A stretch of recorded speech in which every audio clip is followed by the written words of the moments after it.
Hey guys, welcome to my channel. Today I have a different video from what I normally post, but I will be talking about important things you need to know / do when you turn 18, as you can tell by the title. And it's basically just financial advice and things you don't normally learn in school, but you probably should. Also, I'm probably going to be looking down a lot because I like a lot of notes because I want to make sure I give you all the information I can and I don't forget anything so you can be rich when you grow up. So yeah, let's get started. The first thing that you should do when you turn 18 is get a credit card. This is important because your credit card can help you increase your credit score. A credit score is basically the likelihood of you paying back a loan, and it ranges from scores 300 to 850. And it's best to keep your credit score above 740. A higher credit score will help you get better rates on loans that you want to do for bigger purchases like houses or cars or things like that you're going to do later in life. So your credit score is calculated by a couple of different things. So the first one is the length of your credit history, which is why you want to get your credit card as soon as possible. However, the issue with a credit card is that you need a high credit score to get a good credit card, but you can't get a credit score if you don't have a credit card. It's like a catch-22 situation. So basically, how you get around this is that you can either use student cards, like I'm using a Discover It student card right now, or you can use a secured card. A secured card is basically allows you to secure the amount you borrow with a security deposit, so it allows you to build credit without any existing credit because it's backed by your own money. And after a year or so of having a secured card, you can go and get yourself a charged card. It's also best to never close one of your credit cards, especially if it's a free credit card, because it helps grow your credit history. Another factor in a good credit score is utilization rate.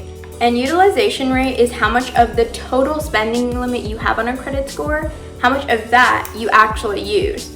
And you want this to be low.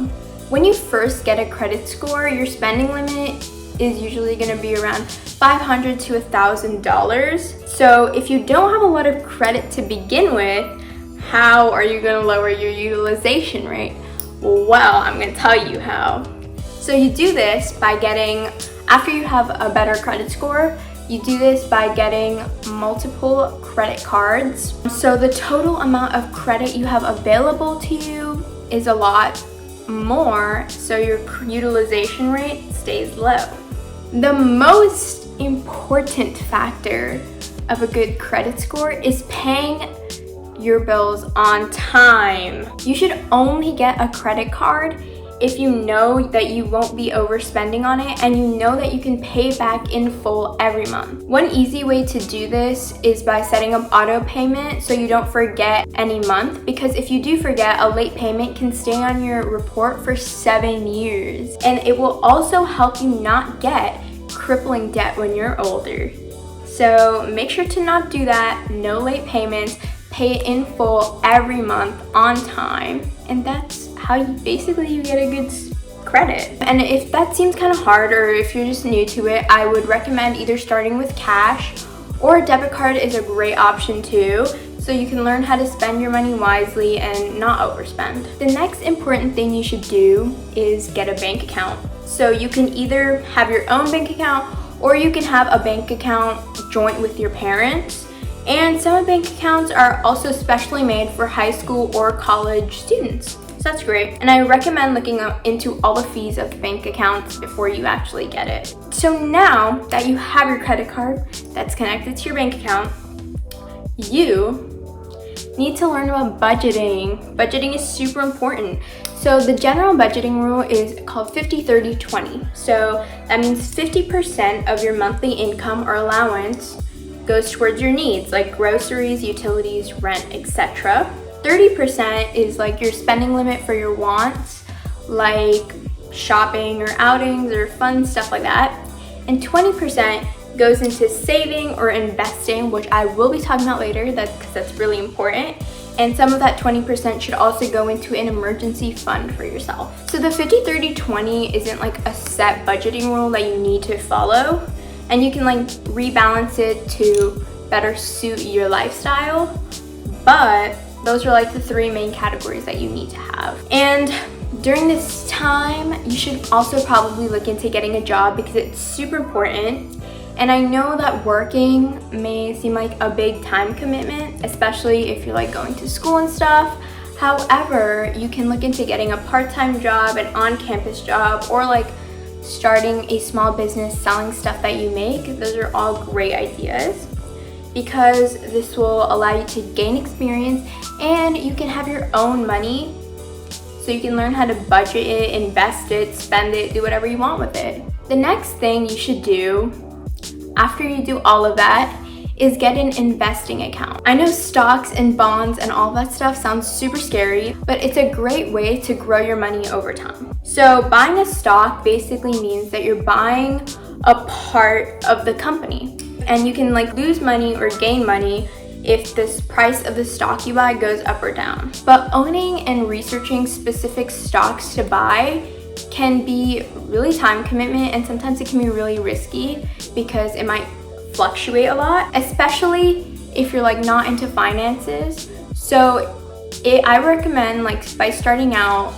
you investing in an index fund. Index funds are a low risk way of taking advantage of the overall long-term growth of the market. Index funds are like a combination or portfolio of multiple different companies, so it doesn't fluctuate as much, but it just like over time goes up. So you should think about investing in it long term.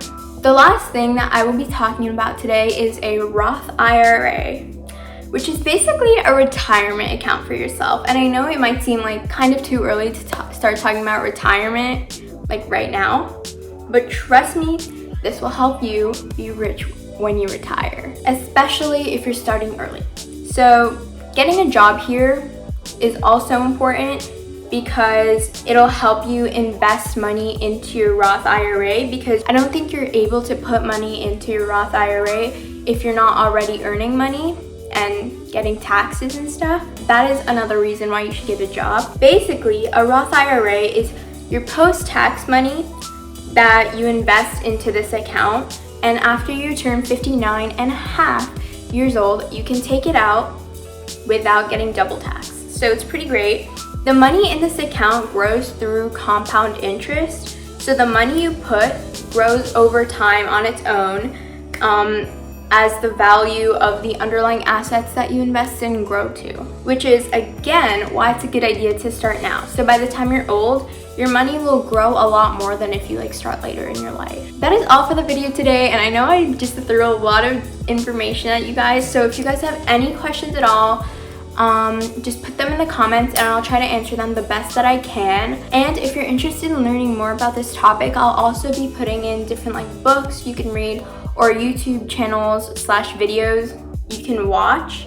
And I very highly suggest that because it's important to get educated on this topic, since it's an inevitable thing you're gonna have to face as you grow older. Thank you so much for watching today's video, and don't forget to like, comment, and subscribe, and do all of that. Hit the notification bell, and I'll see you guys next time.